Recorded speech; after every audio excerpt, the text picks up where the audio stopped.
They called him the Taker, not a name made up by kids or ghost hunters, but by actual detectives. He didn't break in through windows. He didn't leave signs of struggle. He didn't take money or jewelry or anything you'd expect. He took people, and no one ever saw him coming. It started quietly in the late 1990s, in a string of small towns in the Midwest. One night, a 17-year-old girl named Elise vanished from her bedroom. Her window was locked from the inside. The front door had been bolted. No signs of forced entry. Her mother swore she kissed her goodnight just before 11 p.m. By morning, Elise was gone. The police searched everything. Dogs couldn't track a scent. There were no prints, no ransom note, just one strange thing. Her bedroom clock had stopped at 3:12 a.m. No one knew why. They called it a one-off, until it happened again and again. In the next 3 years, over 30 people disappeared under the same bizarre circumstances. Always at night, always without a trace.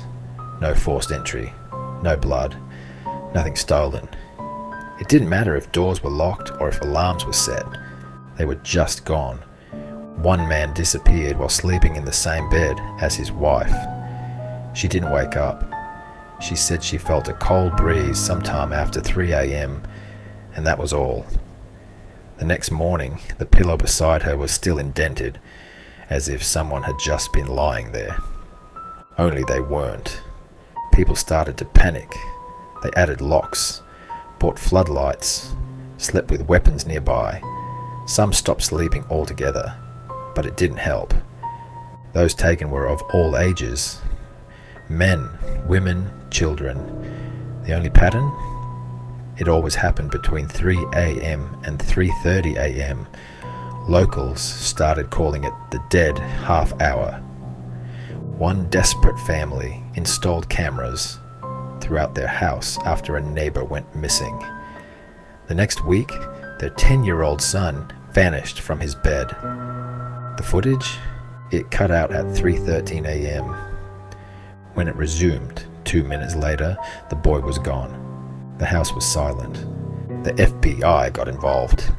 Task forces were created. Psychologists, scientists, even conspiracy theorists tried to explain it. Some said it was a highly advanced kidnapper, someone using gas, tech, or hypnosis. Others believed something worse, that it wasn't a person at all. One of the last people to ever speak about the case publicly was a detective named Robert Lance. He worked on 5 of the disappearances and retired early after a breakdown. In his final interview, he said, "I don't think he breaks in. I don't think he ever opens a door. I think he's already inside, waiting."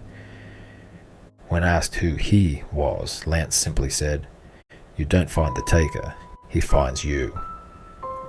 The strange disappearances eventually slowed, then stopped completely. But none of the missing were ever found. No bodies, no answers. Just empty rooms, stopped clocks, and families who never got to say goodbye. And every now and then, in quiet neighborhoods, someone swears they wake up at 3:12 a.m. to a strange chill in the air. A soft creak, a breath on the back of their neck. They always check the locks. They always check the windows. But it doesn't matter. He doesn't need to break in, because he already knows how to get in without leaving a trace. And he might be waiting for you tonight.